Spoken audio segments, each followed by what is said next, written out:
Hello everyone, and welcome to continuation of the speed run that I've been doing. And again, I'm trying to show ways that can help you out improve through the rating boundaries. We're going up slowly. I'm 1355 at the moment, and we're looking at typical mistakes that our opponents make and maybe see how we can get on top of those mistakes and yeah, try to learn from it. So I'm playing a 1460, so the ratings are going up. He's playing the London system, and I'm going to stick to one of my favourite openings, which we haven't really looked at much so far, the Dutch. So I'm going f5. He immediately plays the knight out here, and in the opening stage you want to simply develop and know what you're trying to achieve. So with this move, I'm trying to really control the centre of the board. So it's not just developing, it's also controlling the center of the board. And again, when you develop your pieces, you kind of really need to know why you're developing them to the squares you're developing them to. And in this system, when you play the Dutch defense, one of the rules immediately is that if they don't put the bishop on g2, taking this diagonal, you can often play this move and develop your bishop to this quite nice diagonal, because again, we've mentioned the center of the board. No matter what opening you play, you really should have some pieces pointing at the center. It's actually very hard to develop without pointing your pieces at the center of the board. And I'm not sure about my opponent's move here, knight here. I wouldn't have played that with white. And now he's playing his knight in here. What's the first thing we do? We look at his idea, which is to take here. But to my eyes, this is a typical error that players make around the lower ratings. They go for sort of tricky moves which don't really improve their position. Now I can stop this by moving my pawn here, but then maybe there's some tricks for the knight coming in here. So I'm going to simply develop my knight. Okay, my knight's not in the best square, but I'm stopping my opponent's threat. And maybe this is okay. Maybe this is not a crazy plan that my opponent's played, but we'll have to wait and see whether his knight's going to be misplaced here. Maybe it's actually all right because I can't play c6 so soon. Might actually be quite an interesting idea. But in general, these ideas of just creating a threat, and now you can see it's just, why has he gone back? You know, it just felt like this move is okay, but going backwards is ridiculous. You can't lose time in the opening. And if you're just trying to set up one move threats, you know, these are just cheapos. You've got to play moves that have long-term ideas. Or if you're creating a threat, make sure that your opponent has to damage his position in order to stop that threat. And now I can do a very good developing move. I only got one more piece I need to develop. This pins his knight. I don't mind swapping my bishop off for that knight. I might double his pawns. But I'm sticking to the principle of controlling the center, because that knight is controlling central squares. And here, by exchanging that knight off at some moment, I can control the center better. Now he's played his bishop out again to what looks like an active square, but I would argue that that's not a very good square, because later on, what's it doing there? There's no threat, and I can aim to kick it away. So I'm just going to castle now. We obviously need to castle at the start of the game. Every move I'm being very careful of just playing sensible ideas. He's done another move, moving the same piece twice in the opening. Very bad idea. You don't want to do this. It loses too much time. And now I'm going to take control of the center. His bishop is not threatening anything. Remember, the center is very important. I'm already starting to create threats, for example, against his knight here. I mean, when you've got the white pieces, you can lose more time than when you've got the black pieces, because you start the extra tempo at the start. I'm going to move this knight back now because it was threatened. That wasn't a very good piece, but I can aim to reroute this one. And now this knight is not pinned anymore, so I'm going to capture that knight. I have to move a little bit quicker, doubling his pawns. And here, I'd like to put my knight somewhere like this. If I go knight here, he will play d5. I don't really want to allow that. If I move my pawn, though, he drops drop this one. So I'm going to keep it very solid. I don't know, this one blocks my bishop in. I'm a little bit concerned about the pawn coming here. So how do I deal with these ideas? Do I go c6? That also blocks my bishop in. Okay, here, pawn here. There's the only way I can deal with that. So we've got to calculate, even if the opening's gone or okay. Well, maybe you can go here, pawn here, knight c5 attacking his queen, and defending here. I like that idea. So the only thing I'm keeping an eye on is the pawn coming forwards. I'm going to speed up my pace now. If that pawn doesn't come forwards, okay, he's just playing a move. He's not looking at the square he's moving to. I've got 2 pieces controlling that square. I can very easily take that knight. And I think my opponent's done some very typical mistakes in this game, right? He's moved the same piece twice. This knight coming out and back. Try to avoid that. He moved the knight here with 1 cheapo threat, but he didn't look at how the opponent, me, can defend that threat, and it was very easy for me to defend that threat. So don't go for cheapo threats unless they have a very good reason. He's also moved the bishop out and then moved that piece twice. So he moved this bishop 2 times, and he moved this knight in here, not looking at the ideas involved with how many pieces were controlling the square. So some typical mistakes. I didn't have to do any deep calculation there. My calculation was pretty, I would say, pretty, 1 or 2 moves. And you can win games of chess without calculating deeply. I've said this multiple times. Okay, so we're going to go for the black line now. I know a lot of you love playing this opening, and I think it's a very effective opening at lower level. Now, if you want to learn more about this, I have many videos on my YouTube. There's a free Chessbrah course out there, or you can pay for the Chessbrah course. And stage 1 is to bring the knights into the center like this. Now, when they play a move that is not the normal move, and the normal move there is d4, you should take a step back and think, okay, well, this is a little bit abnormal. How can I try and take advantage of that? And a very good move here, because again, if you play in the opening, you need to know those opening moves, memorize them, but also know why you're playing those moves, is this move. Now, this is not so good against d4, but what I'm trying to prove here is that the pawn here is actually a weakness for my opponent. And I'm going to move the knight into this square, and I'm going for a particular idea. And the particular idea, yes, it looks like I'm getting pushed around a great deal, but my particular idea is that, for example, he's weakened this square, and I get quite a good French defense. And this pawn, I'm saying, is getting in the way of his pieces.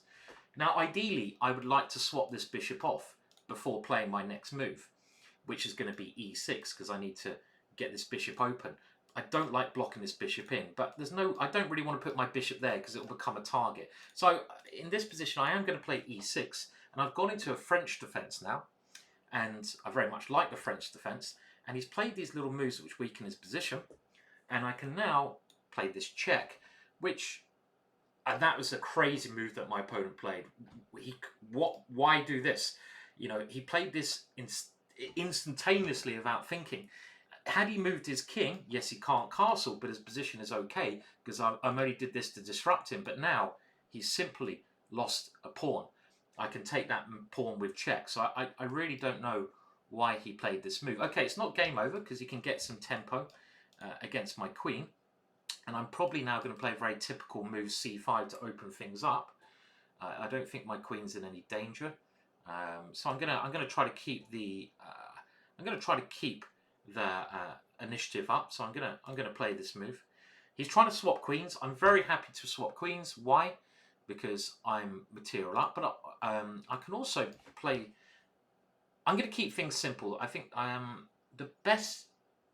Yeah, I mean, I could keep the queens on there, but the safest thing to do, even when you're a pawn up, is to swap off.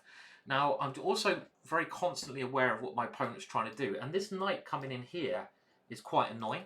So I want to play knight here and put pressure on his center, but then maybe the knight comes in. So I'm just going to play this move. If he takes my pawn, I take back, and now he's developing his bishop. He's putting pressure on here. Now, I don't want to close the center up because his pawn center is very solid. So I want to try to get rid of these pawns in the center, and now my knight can come into the game, and I'm just applying a little bit of pressure to his center. I think a lot of mistakes that maybe low-rated players do, they want to close things up a little bit too soon. But in actual fact, it's better to keep things open if you can keep attacking your opponent's position. Why have I played this? Well, I want to move my knight to this square, which I'm going to do. And if he takes, I want to be able to take with my g-pawn. I don't want to take with this pawn because it weakens this. Knight g5, a typical mistake from my opponent. Again, this is a bit like in the last game, my opponent moved the knight there. It's only made his position worse because he's lost the tempo and he's allowed me to kick that away. But of course, I do have to speed up a little bit here. Let's develop my last pieces. So I'm going to move the bishop here. Maybe I got to double his pawns here, but I might just even wait and see what he does. And now I'm going to move my bishop here.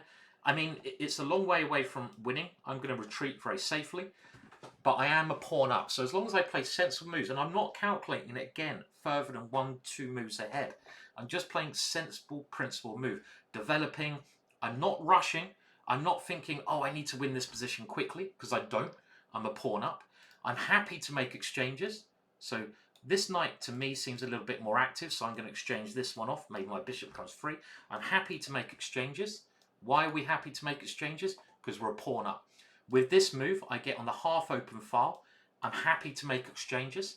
I'm exchanging off more bishops. I'm really relying on the extra pawn in the ending.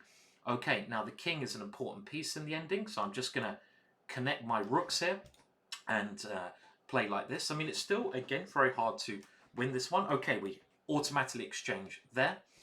And now I could go for the exchange of bishops, but I've got to think, takes, pawn here. I don't mind that because I get the c4 square for my rook. So this square for my rook is very nice. And my opponent's last move, why did he put the rook there? That seems like a nothing move to me. And I'm going to take another pawn there. And again, you should always have a reason for your moves. I see his idea is to try to come around this way, but he's not thinking about how I can stop that. What he should have done is push his pawn up 2 squares immediately. And now my opponent, his rook is very passive. He's lost more time by doing that. And these small errors, they make a great deal of problems to one's position.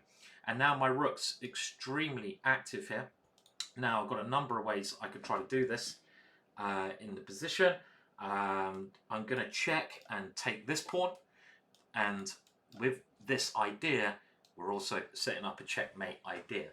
So again, I'm really not thinking that far ahead in the course of this game. I'm trying to keep it simple, very, very simple. And of course, my opponent, and you get this, I have to say, a lot more at this level. And this is at the lower levels. People are just a lot ruder. And let me just show this. You wouldn't get this so much at the higher level, but let's just have a look at my opponent's comments there. And I think people should generally be named and shamed if they're idiotic and actually downright rude and insulting.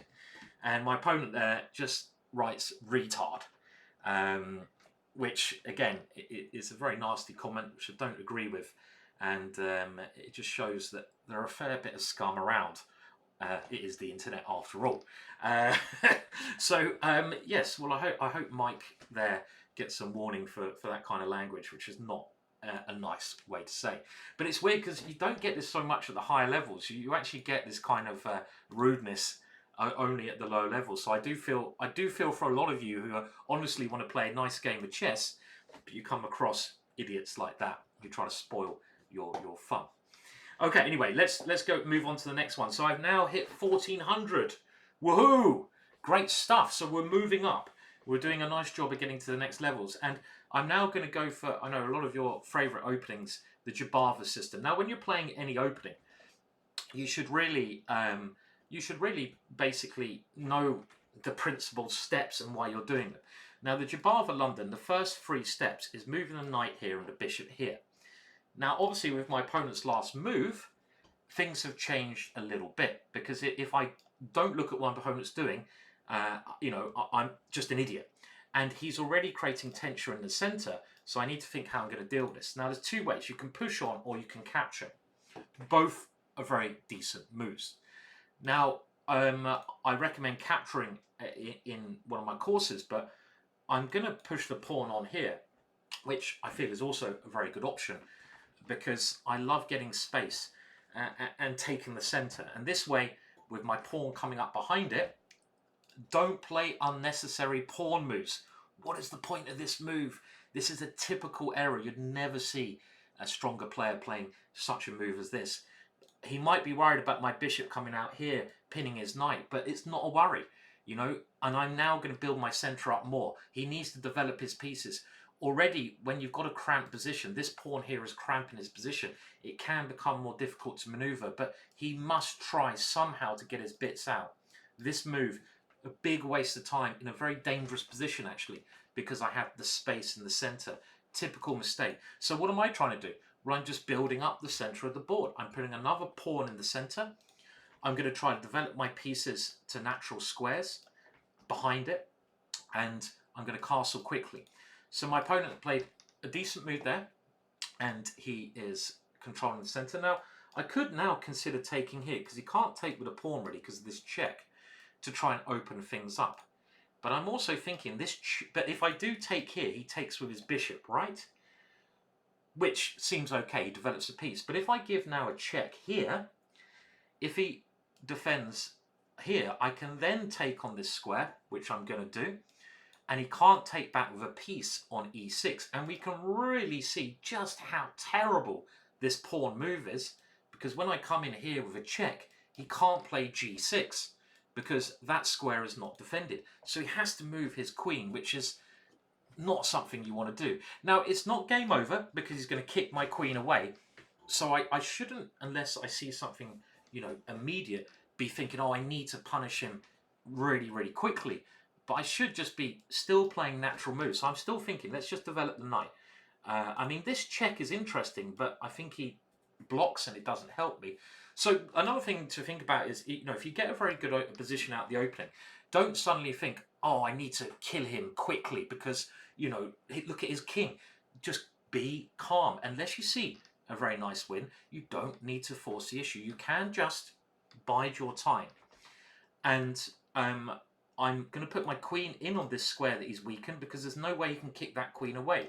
He can't move his knight here, but he is pushing me back a little bit. So maybe this opening he's done is not as terrible as maybe it should be. Okay, now I'm going to move this bishop completely out harm's way, because otherwise it might get attacked. And now that I've got 4 pieces developed, I'm going to look at ways I could castle, but of course, you know, I do want to keep the pressure on him.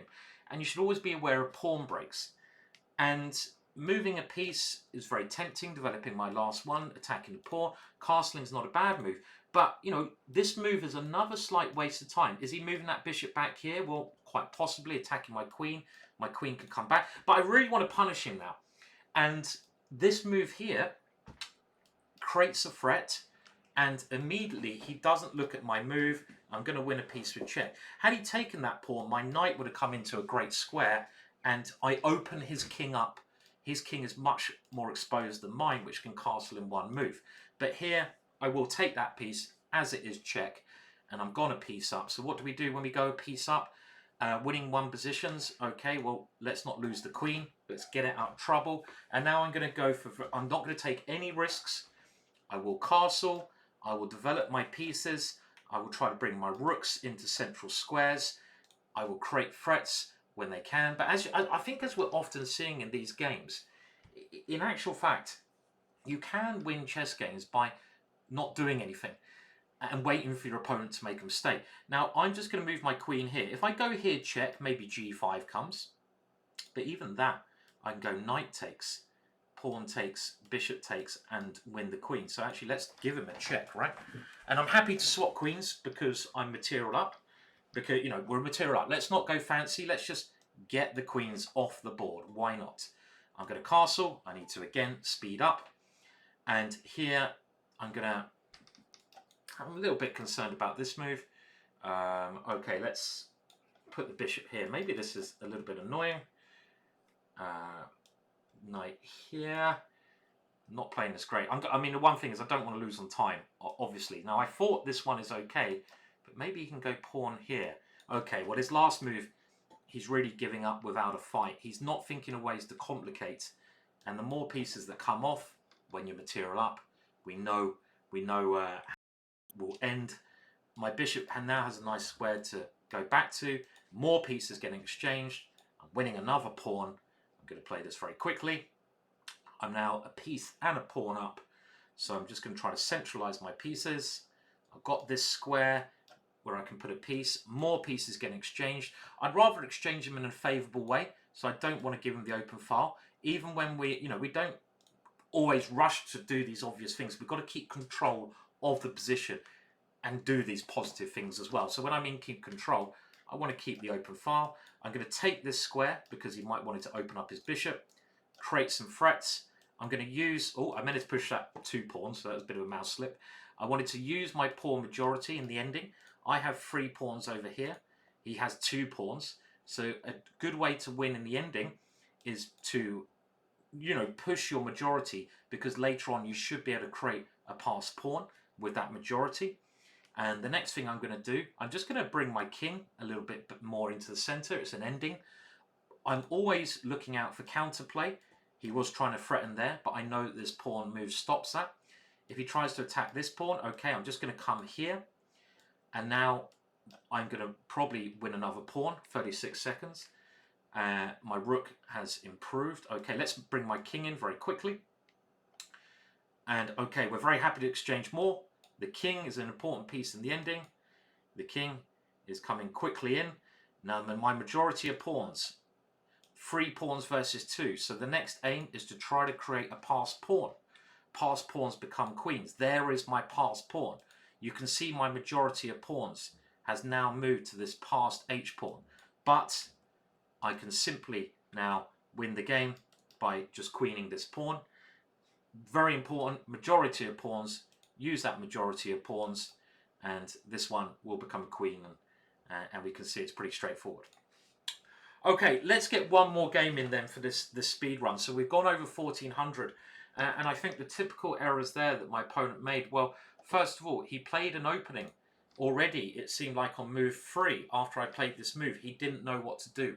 You really need to do, you don't have to do much opening work, but do some basic opening work. You know, Chessbrah, that's what it's there for. GingerGM videos.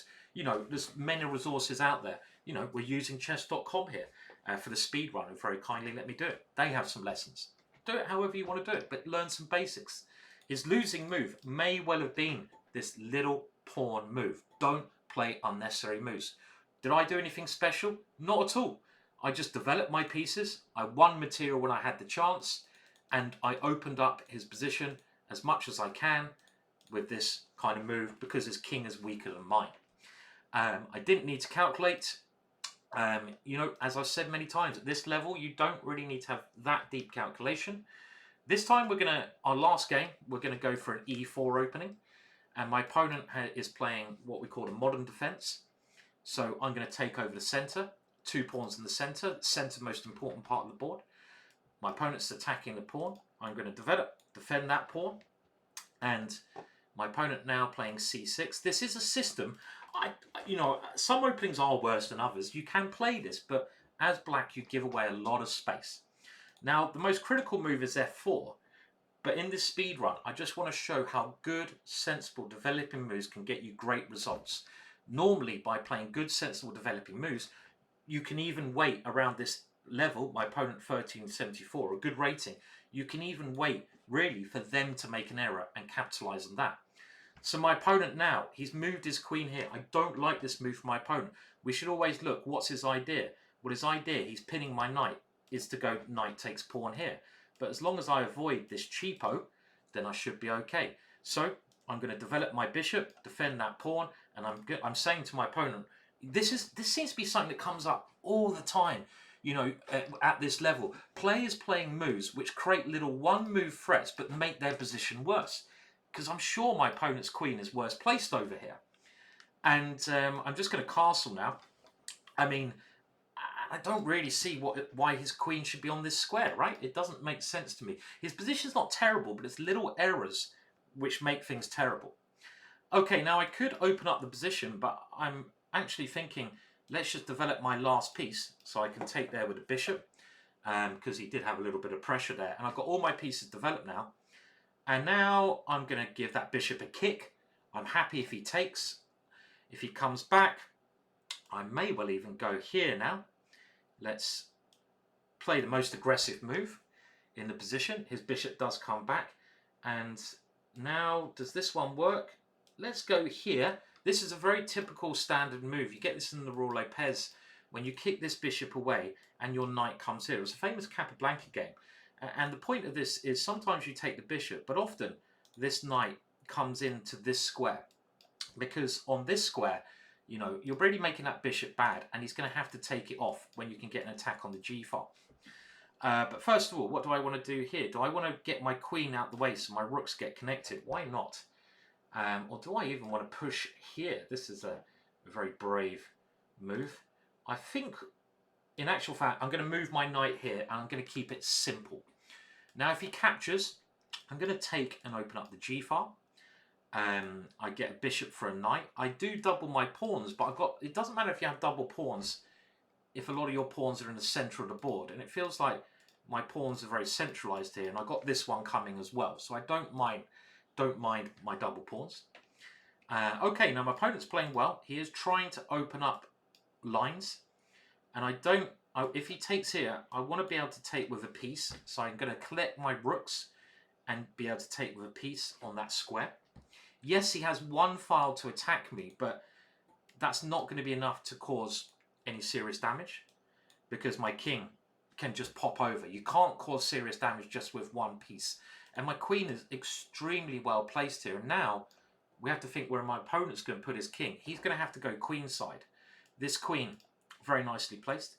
I'm going to now just step out of the way of a check. So it's a preemptive move. I'm still waiting for my opponent to make a big mistake. He's stepping out of the way. And here, because kings are on opposite sides of the board, we've got to try to attack our opponent's king. So with this move, I'm getting ready for what we call a pawn storm.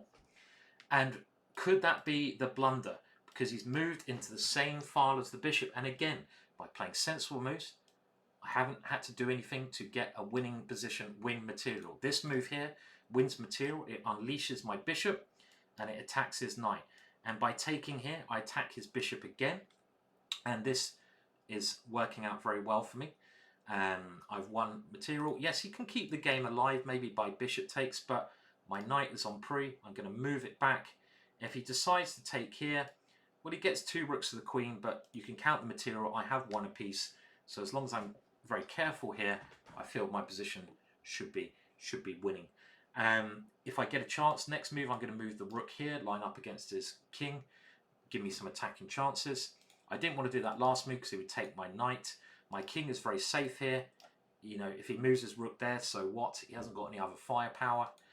So I'm just going to move my rook here. If he takes my rook, okay, I get rid of his queen, and then I'm going to start chomping on material. So, for example, why not take that one? If you can't see a reason why not to take a pawn, you should always do that. You can attack my queen, but everything's defended here. That pawn's defended. My piece is very nicely structured. Okay, so he's gone here, but my pieces, again, as I said, they're very nicely positioned. So where's the safest place for my queen? I'm going to keep it on the king side, because I can see that the knight can come into this square here, maybe of a rook here, and I want to keep a little bit of control over there. I'm now thinking, how do I make exchanges? Obviously, if he takes my bishop, very happy. I can think, okay, so I've got to be a little bit careful here. So I can try to swap bishops with this move, or do I want to get rid of his knight by moving my bishop here and forcing that knight to make a decision? Obviously, this was quite a clever move, because his knight wanted to come here and he wanted to come down here with the rook. So I think that knight's very strong. So this is kind of a bit defensive play. What you'll find is often when you win material, you have to go defensive. So defensive play is very important. Whenever you, for example, win a pawn, you might lose a little bit of tempo. Even when you win a piece, you might lose a little bit of tempo. So you have to go defensive. So it is very important to be able to play defensive, no doubt about it. And the only thing I'm thinking here, logical play, that knight is dangerous. So I'm gonna take that one off. Now, I might even play this move, but it does lose a pawn, and his rooks become quite good then. So I don't think I'm going to rush that move. Can his rooks get in anywhere? I think everything is covered. I don't want to lose this pawn, so I'm going to move it 1 square for now. And again, I can't see any way he can... And the only reason I'm playing this, what can he do? Well, this rook, it can't do anything on this file. It can't come in because I'm covering all the squares. This rook, it can't come in because I'm covering all the squares. Very important in chess, and this is clever because he's trying to double up, create some play. Now, when he doubles up, I can play f4, which seems to be good for me. There's no check there, so I think I'm safe. So I'm going to put, oh no, if I go there, he takes here. I'm going to play a waiting move. Now, if he plays here, he loses control of this square. And see, this is allowing my opponent to play a mistake. So I did a move that didn't do anything. And this is a very high level idea. We'll have a look at this after the game, because this is something, again, at a lot of levels, especially around here, people just don't do. You wait until your opponent hangs himself. Now, he does have a check, but my knight covers this square. So you have to do some, in this game I had to do a little bit of calculation. If he had this rook coming in here, it'd be game over, but you've got to be confident in your calculation. But my knight stops that idea. And by stopping that idea, it seems that, you know, I should be covering everything. Now, I can take that one. Obviously, that's another rook down the drain for him, and he resigns. So, a pretty interesting game. Let's just have a look at that one to finish off this little speed run. We're at 1430 now, so we're going up. We started around 800. I hope these lessons are proving good. Now, I don't think my opponent's queen opening is really a great opening, but he did play, I think, very decent. But let's go right to the end, and I think something that could be learnt here was around this stage. Now, even though I'm probably winning, I can see with my opponent's last move exactly what he's trying to do.